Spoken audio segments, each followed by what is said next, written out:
Good afternoon and welcome to Lunchtime with Kevin, where we add value to people's lives, happening every week on ebizradio.com. You can catch the Lunchtime series on all major podcast channels today. Climate change is already bringing devastation to our planet, communities, and business. There's an urgent need for brands and agencies to put sustainability at the heart of their operations, but sustainability is about your clients, not just your company.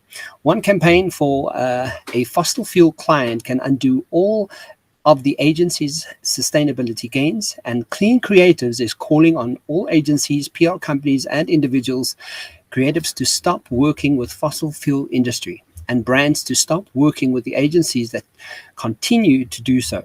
Sign the pledge and find out more for cleancreatives.org/South Africa. Clean Creatives, the future of creativity is clean. But joining me today, guys, we have a very exciting guest. We are going to be deep diving into the Enneagram typing, something that I'm quite passionate about and has really helped me in so many moments of my life, but also in my coaching practice. But to help us unpack this, we have Master Coach and Global Managing Director of Inner Life Skills Coaching International, Colleen-Joy Page. How are you doing, Colleen? Hey, Kevin. Awesome. Lovely to be here. Thank you so much. Well, thank you for making some time. I know you have a hectic schedule. The last time we connected, I think it was 2 months ago, and we were like, no, let's have a quick conversation. And now 2 months later already. Yeah. So, Colleen, life will do that. Yes. So, I was looking at good old Wikipedia's summary of the Enneagram, the Enneagram typing. The Enneagram of personality, or simply the Enneagram, is a model of human psyche, which is principally understood and taught as a typology of 9 interconnected personality types. Is that a good kind of summary of what you think the Enneagram is? Absolutely. I think it's definitely a personality typing system. And I'm sure many people hear that and go, oh, not another one. But Yes. I'm sure we're going to show people why it's different and how it can work alongside other typing systems and why you might want to pay attention. Because it's very, very popular and extremely helpful. Yes. So, give us a bit of an intro. I'm like, you've been, I think if I read correctly, it's 27 years. You've been part of the Enneagram typing and running your business now for some time now. And this is what you do, right? Yeah. So coaching first, that's probably closer to the 27-year mark. And the Enneagram came into my life probably just over 15 to 17 years ago. Wow. And when I first bumped into the Enneagram was actually, I have a colleague and friend, Dr. Pam Rue, who's a transpersonal psychologist.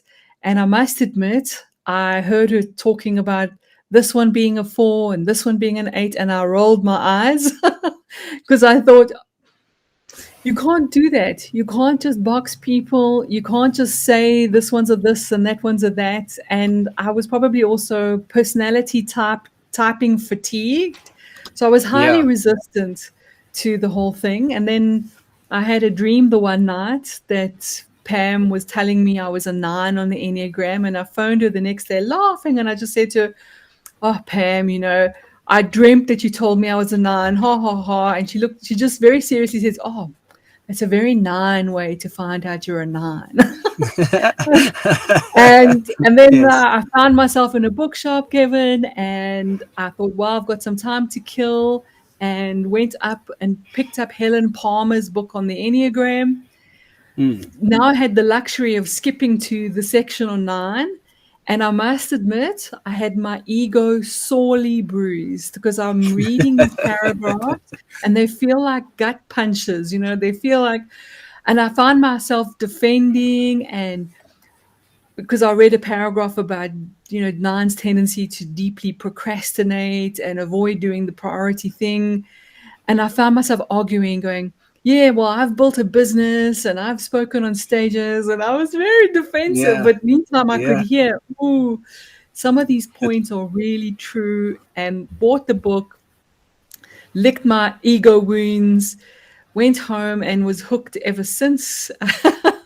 And the rest, as they say, is history, and slowly started integrating it. Like yourself, probably very quickly thought, how have I lived without this? It's so powerfully accurate, so helpful. And of course, as many of us realize, it goes far beyond typing. It actually gives us a map for growth, which I think makes it quite unique. And that I've benefited massively in my personal life, as a mom, as a coach, and working with clients, teaching leaders, coaching skills, teaching life coaches, business coaches, executive coaches. And it's an indispensable tool, I think, once you add it to your toolbox. And I mean, and that leads us to the first question. It's like, why do you think the Enneagram is such a popular leadership and coaching tool? Because, it as you say, I mean, you've already touched on some of it, but it really does open up yourself and others in such a way that you can't not use it. Almost, it's almost like, why haven't you done this yet? That's the kind of question I ask. Yeah, good question. Look, obviously everything in the world, you get the good, the bad, and the ugly versions. So the Enneagram is not immune to very superficial use, to very commercialized use. So let's just assume we're talking about the real deal. We're talking about a deeper, richer understanding of the Enneagram, where we're not using it as an excuse, where we're not boxing people with it, when we're actually really using it as a growth path. Then the answer to why is it so popular, I think one of the key reasons is because it shows us the underlying reason for behavior. And I use the metaphor of a pearl to describe this. I call it the personality pearls. And in fact, when I teach the Enneagram, I use the pearl as a metaphor to drive home this key point, that the Enneagram is not based on behavior, which a lot of people make the mistake of. They'll hear someone say, well, 2s are helpful. Now, helpfulness, for example, and helping is a behavior. But all 9 types, because there are 9 Enneagram types, can be helpful, can engage in the behavior of helping. But the real Enneagram, the essence of this design, this natural blueprint, if you would like, is the reason for the helping. So a 2 will help for different reasons than a 1, than an 8, than a 9. So each type the type is formed around that grain of sand in the pearl, just like an oyster gets irritated by that little grain of sand and then starts to coat that grain of sand with mother of pearl. That grain of sand is the reason for the pearl.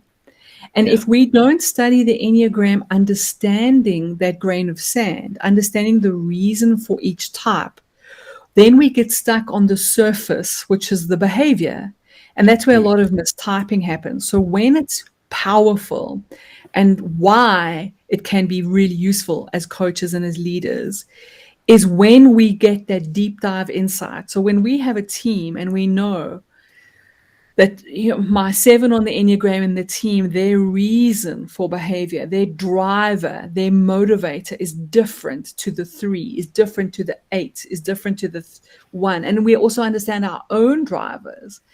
We have given ourselves such powerful insights. We understand why we do what we do. And of course, I'm sure you can already see the value in that. We can motivate ourselves. We gain such insight and in understanding for some of the negative behaviors, some of the destructive behaviors. We go, oh, now I know why I procrastinate. Now I know why I'm indecisive. Now I know why I'm quite assertive or direct or whatever.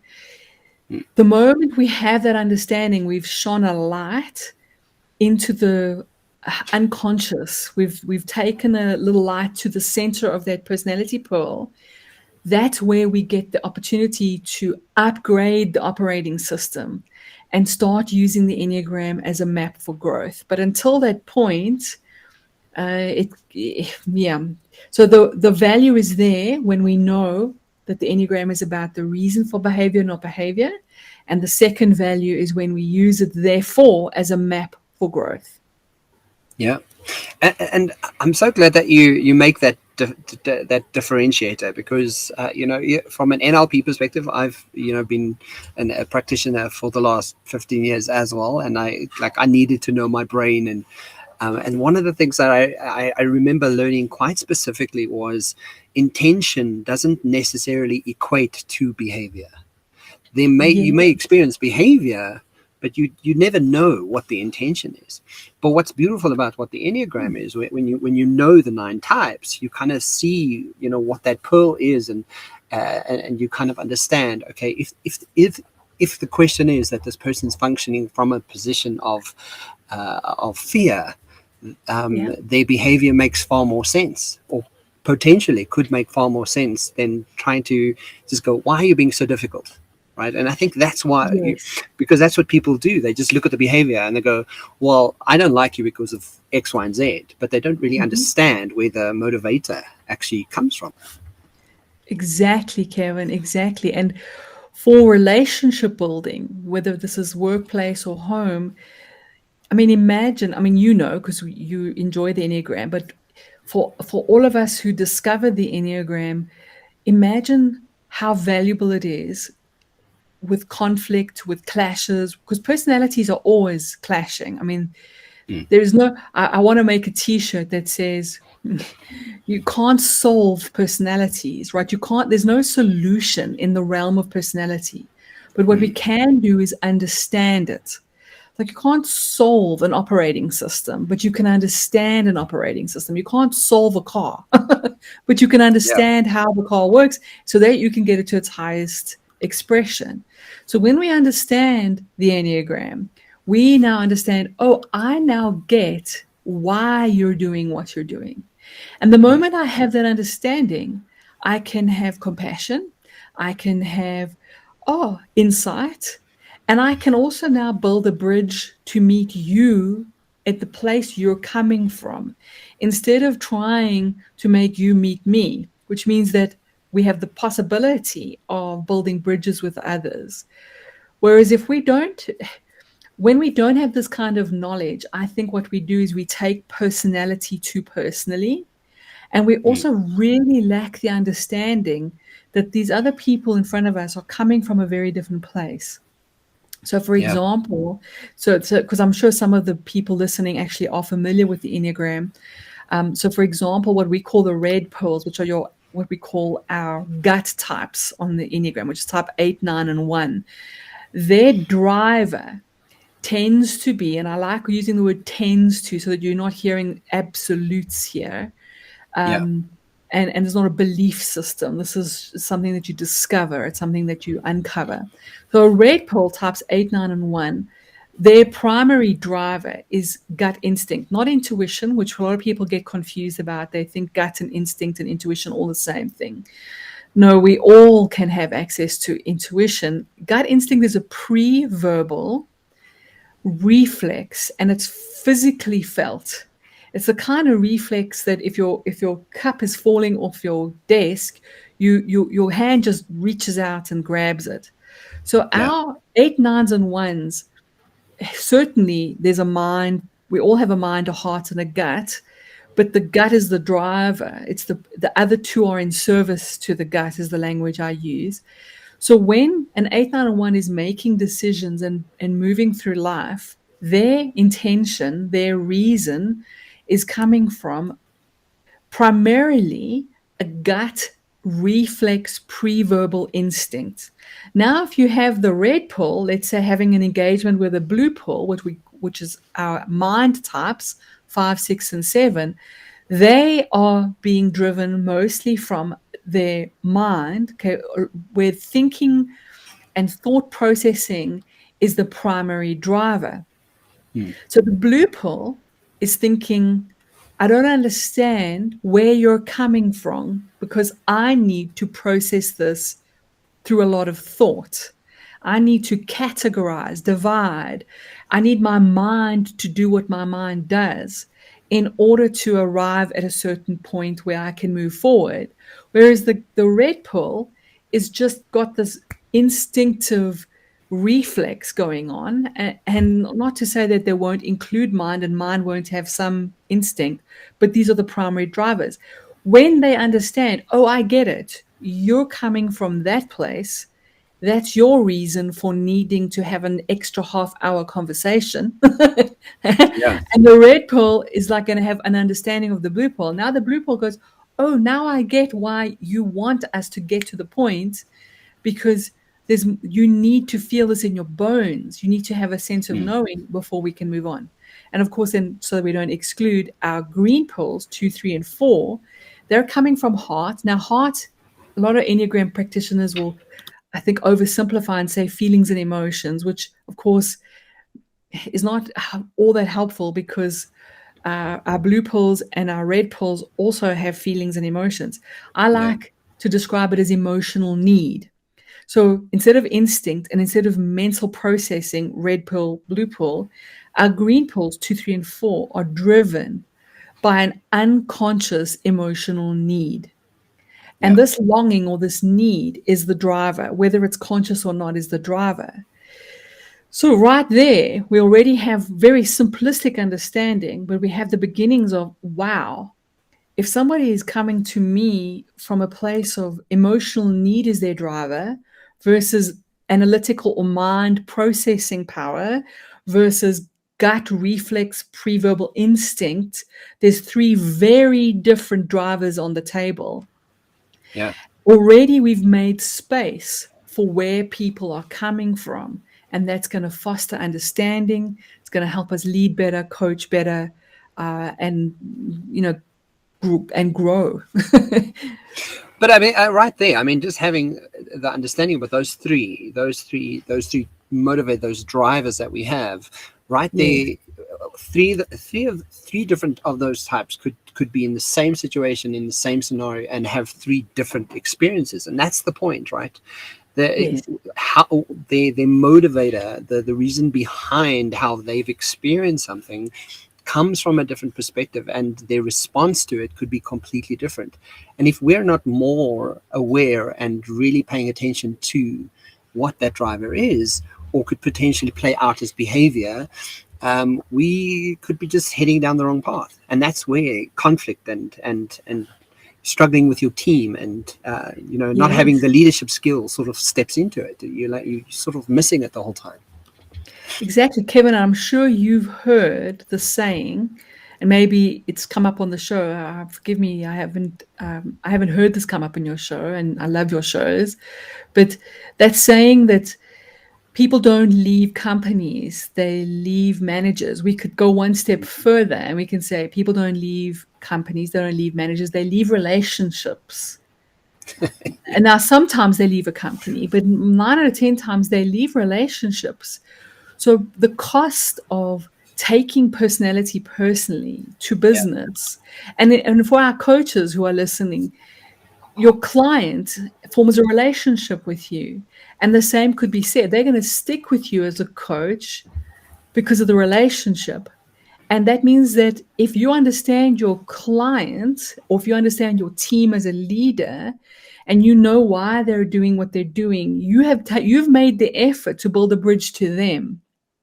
The chances of them meeting you on that bridge are really high. They're going to feel heard. They're going to feel seen. They're going to feel respected. They're going to feel like, you've done something which a lot of other people aren't willing to do. And that's learn the language of their personality to serve them at a higher level.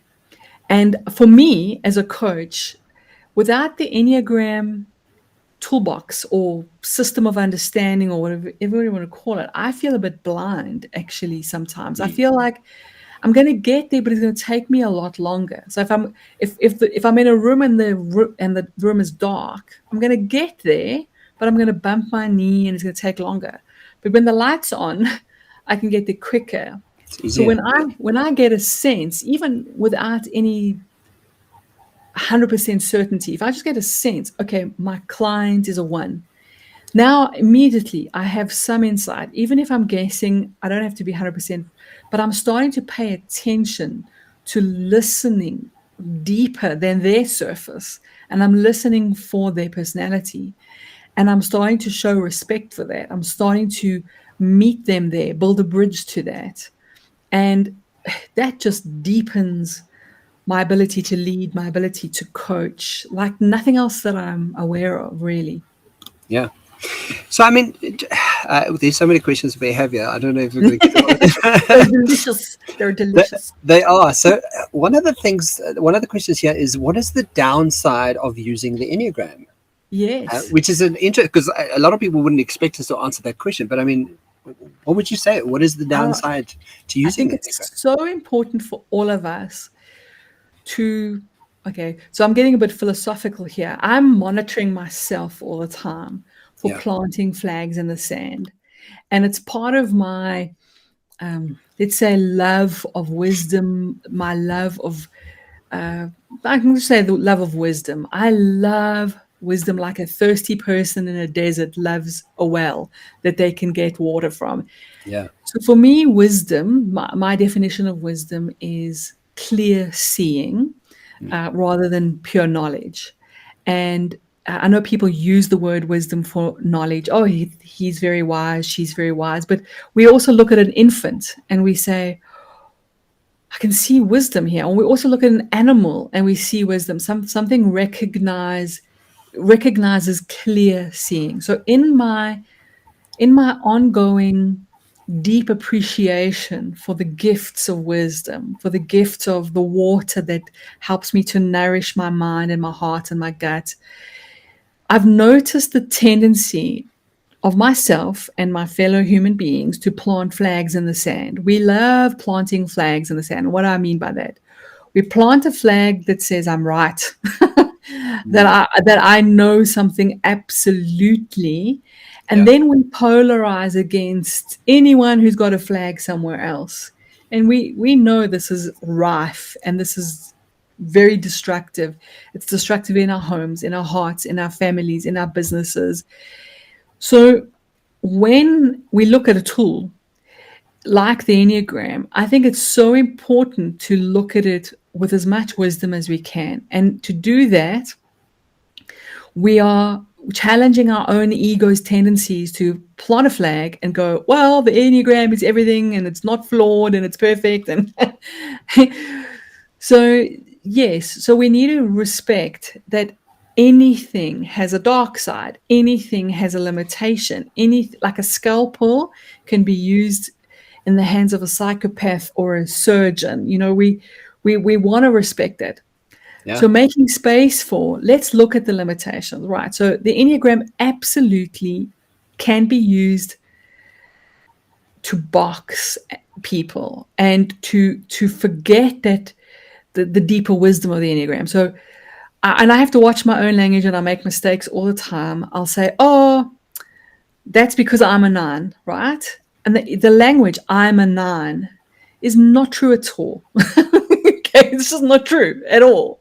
Yeah. It is, if I'm going to take the time, which I forget often on a busy day, but if I'm going to take the time to be more accurate, I'm going to say that when I say I'm a 9 and Kevin's a 5 or a 6 or whatever, because I'm guessing what your type is, but if I say this one's a 7 or this one, the tendency now is that I've lost wisdom, because the truth is the 9 program is in me. I'm not in it. The truth is the box of the Enneagram, because there's a box, is in me. I'm not in the box. The moment I think I am my Enneagram, I'm in the box and now I'm trapped by it. Yes. The moment I see, oh, this is something in me, I am Yes. the witness of this, then I'm looking at it, I'm studying it more objectively. And I'm also going to take it less personally. And I'm going to be compassionate towards my own personality. And now I have the opportunity to grow my type Yeah. because have a little distance from it. So the one big downside is the I am my type, I am my personality. The other big downside is it's an excuse for behavior. So while I'm a 9, so therefore it's said somewhere that 9s are lazy, therefore I'm allowed to be lazy. Whereas actually, Yeah. the Enneagram is a map for growth that challenges us to open a door to our highest path, which means that 9, for example, is challenged to wake up and get off the couch. Yeah. I have an example of Yes. a practitioner who actually did this to me. I just before I actually went through the practitioner program, I did the assessment, and I saw that I am a type 7 on the Enneagram, and I mentioned this, and we were having a good conversation, and then she eventually said, "Oh, yeah. So what is your type?" I said, "No, I'm a type 7." And she immediately went, "Oh, Kevin, I didn't think you were such a gluttonous person." And I was There's like, the danger "Oh." right there. Like, because like part of what Enneagram does show is there's traits that a type personality does showcase, right? Yeah. And I was like, and when she said that, I was like so offended. I was like, Of you don't, course. like, you've spent 5 minutes with me, now you like think I'm gluttonous. What is wrong with you? Like, how do you? Correct. And that, I think, speaks to your point. Yeah. It's an indication, it's an indicator of your personality type showcasing, and how you essentially can take that and Yes. learn from it. And like, Yes. I like that you say that you have to climb out of the box and look at it, and so you're disassociated from this thing that could be knowing negative behavior, and really start going, so how do I learn from this behavior? What am I learning from this typing? What am I, how can I move away from this and to a better frame, a better behavior, a better reference of myself? Yeah. And that to me makes so much more sense. Yeah. Yeah. It's so one can use so many different metaphors, and the one is that we think of our Enneagram as an operating system. Yeah. And yes, we don't all have to become IT geniuses, but hey, if you're going to use an operating system, you might as well at least know where to click the mouse and what default settings you can change and how to customize it, and how to make the maximum use of it, and certainly to update it every now and then. Otherwise you risk that it becomes incompatible and you get a lot of blue screens, right? So Yeah. metaphor for Enneagram, when it in the beginning stages of learning the Enneagram, it feels so personal. Yeah. And I like that, because there's a whole other discussion we could have about being conscious and awake and realizing that you are more than the Enneagram. And I think I love the fact that the Enneagram makes us very uncomfortable in the beginning, because it feels so personal, because then it's an opportunity to realize, but hang on, this really belongs to an operating system. And there are so many common things with all 7s, with all 8 operating systems, that maybe I am more than my personality. It's a weird counterintuitive way to discover that the box is in you, you're not in the box. Because now you're looking at the box of the Enneagram and you're realizing, oh my word, everything I thought was me is actually 9 or 7 or 6. Now you've got the room for more. You've got the room for a little bit of breathing room, right? A little bit of, and then I'm going to segue into an opportunity to climb on my little soapbox. And as a 9, my 9 program starts to get a little, because it's a controversial, potential conflict causing statement. This is why I don't like tests. I don't like Enneagram tests. Not to say they don't have value, because I don't want to plant a flag so much. Yeah. But but a lot of Enneagram test advocates plant flags, and their flag is that it's 100% accurate, and they make a lot of money selling Enneagram tests. In my experience, first of all, tests are only 50 to 60% accurate. So I always appreciate any coach or practitioner that announces that and uses it as one source of information. But I still prefer the approach of, like, imagine, Kevin, if you first were educated in the Enneagram, now you learn the 9 types, but you also learn about the pearls, so you understand the reason for each type, instead of those blanket statements like all 7s are gluttonous, which is ridiculous, Yes.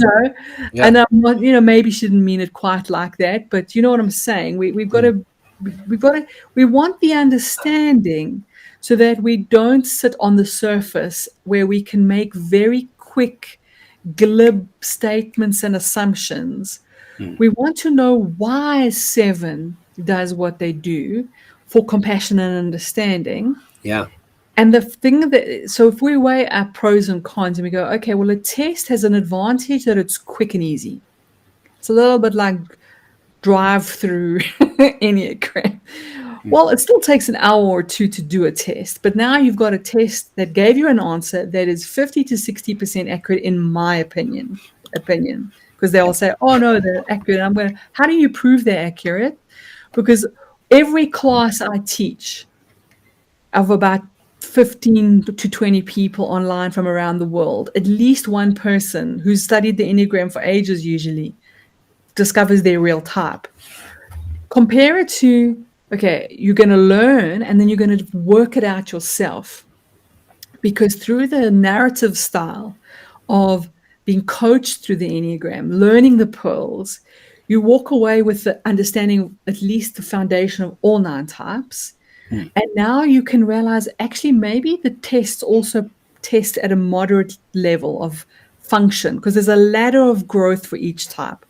Yeah. High functioning 7 would probably not test as a 7.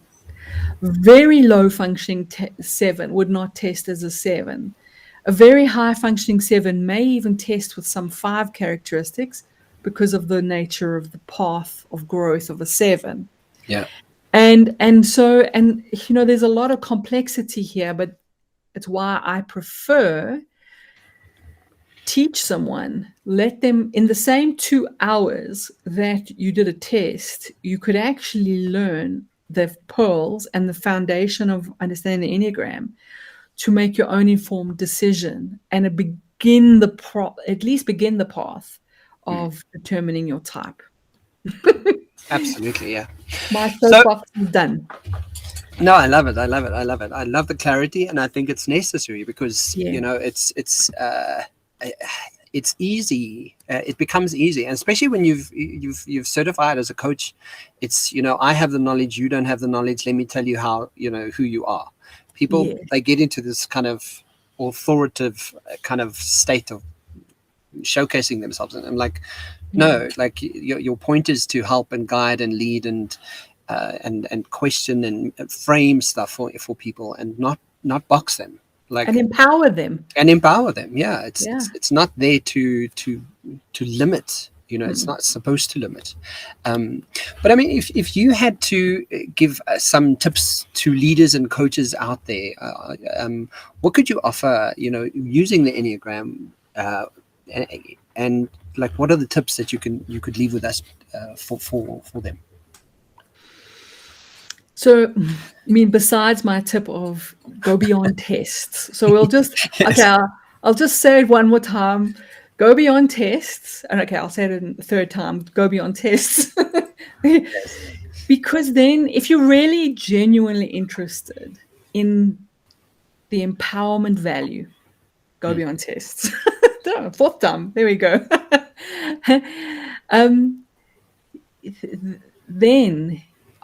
Then the gift you give yourself and your teams. Wow. I mean, some of my corporate clients, where I've had some clients, thinking of one in particular, about 15 years later, I've been working with them, bringing the Enneagram into their culture, bringing in the language of the Enneagram into their way of working with each other, with all the best intentions that we've already talked about, looking at the motivators, not boxing people, giving them maps for growth, no excuses for behavior, blah, blah, blah.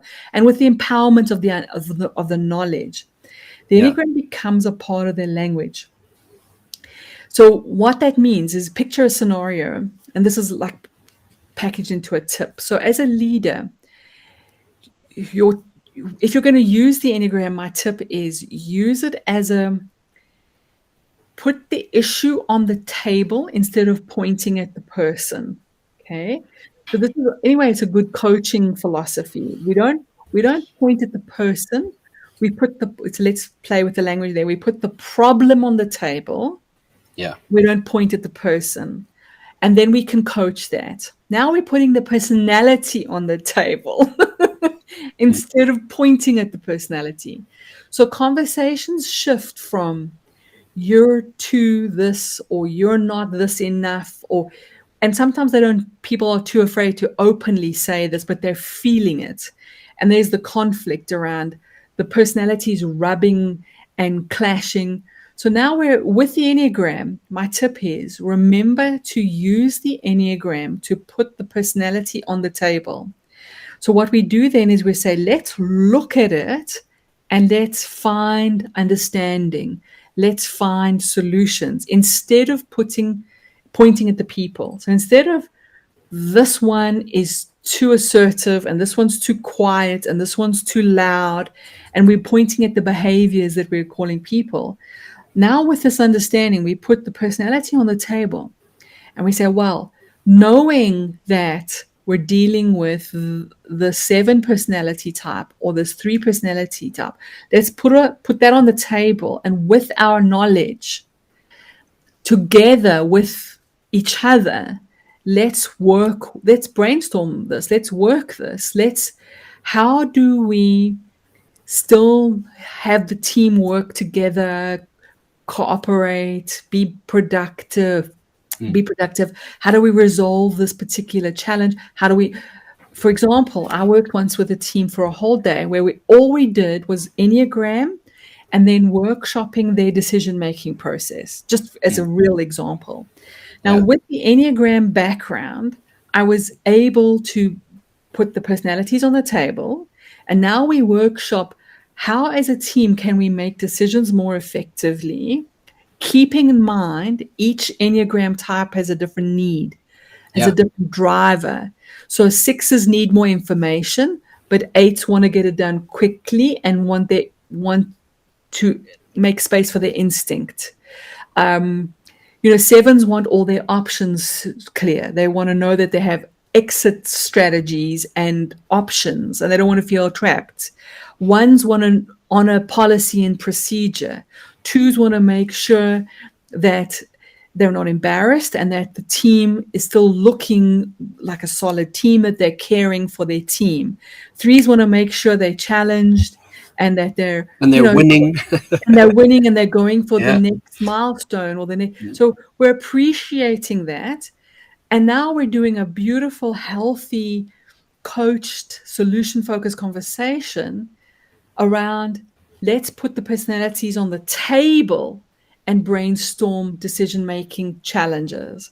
So please, big tip, put the personalities on the table instead of pointing at the personality. Another tip is learn the pearls, because I mentioned very briefly earlier, Kevin, about gut, heart, and mind, and I'm aware of time, but I'm going to just throw in another little soundbite that is so important, and maybe for those listeners that are more Enneagram savvy, this is a nice little juicy bit. I used to do what everyone else does with the Enneagram, and I used to say, oh, it's gut type, anger type, fear type, mind type, shame type, all the normal Enneagram language. I started to realize it's fine, it's useful, but it can be very limited. So here are 4 keywords for each pearl. And here's the insight, the juicy insight or the little tip. See them as a unit instead of as separate words. Yeah. So I've even started using the language with my students. And I call it a sauce. So you can think of the red pearl sauce and the green pearl sauce. And I know we're mixing metaphors to death, but it's blue pearl and green. So anger goes together with gut, goes together with impact, goes together with the word resistance. Now, if we take the word anger on its own, we're going to get confused because counterphobic 6s are very angry sometimes, right? Because they're frightened, they're fear type. 8s can get angry. Everyone can get angry. Oh, my word. Show me a person that's never got angry, right? So we can't isolate anger. We need to think of anger from the gut instinct that's related to how I'm being impacted and how am I impacting. That's related to a physically felt resistance to the moment. Yeah. I know I'm going quick, but they work together. So if we understand that, we have a much deeper understanding of 8, 9, and 1. And then the keywords for our green pearls is heart plus, which was emotional need, remember? Heart Yeah. plus the whole shame continuum is it's a sadness in the heart that says, I need to prove I'm worthy, right? But it's in the heart. It's an emotional need to not be embarrassed that is connected to the next word is how am I seen? That's why I want to be seen in a certain way. That's connected to the next word, which is that's why I'm going to exaggerate or mask. I'm going to show you this part of me because I'm too embarrassed to let you see this other part of me. And that's all Yeah. bundled into that. It's a bundle. It's not just shame on its own. And Yeah. the fear pearls, it's anxiety or fear, caution, plus the mind's capacity to divide and separate as a function. So the mind goes left, right, blue, red. And that's co-opted into the final word, which is I use this to be secure. So the blue pearl is a bundle of my mind is working to divide and categorize in order to find a way to be secure because there is some degree of anxiety that I'm trying to appease. Yeah. And that is a far more rich understanding, I think you can get a sense, than just fear type, Yeah. or mind type, which Yes. is the beginning, but it's not as deep. And I'm so glad that you've broken it down like that, because I think when you put it together in each pearl, and you're working and you're putting the personality on the table, you're putting the challenge or the problem on the table, and you're going, okay, cool, what is this personality type needing for this problem to change this problem or to solve this problem? What is Yes. this personality type needing to solve this problem? And each of them will have their own needs, considering those 4 questions, right? Or those 4 attributes to this pearl. And that's what Yes. makes it so solutionizing. I call it solutionizing that problem, right? Because then you're kind of going, no, let's hear it in totality, because then your brain, Totality is a good word. Yes. you start having that ideation of like, oh, this is a version, and it's also a version I'm not even aware of. I haven't even heard of from that perspective yet. I never thought of that, right? Yes. Suddenly you've got compound growth in one conversation, and suddenly you have solution for a team holistically, and not just from someone's perspective or someone's Very opinion. nice. Very nice, Kevin. Yes. I love that. Colleen, so, I mean, guys, obviously, Colleen's the go-to person for Enneagram. How can we get hold of you? I mean, I'm going to share all the links and everything, but I mean, everyone they're gonna want to, find out where they can go. Don't you want to share your website and the quickest way to go and check out? Because I know that you also, as a master coach, you also teach people this and go through a program. Where do we go? Thank you. Or you can search or Google Inner Life Skills, and we'll have various ways to connect with us: Facebook, Instagram, our websites. So Inner Life Skills is the brand.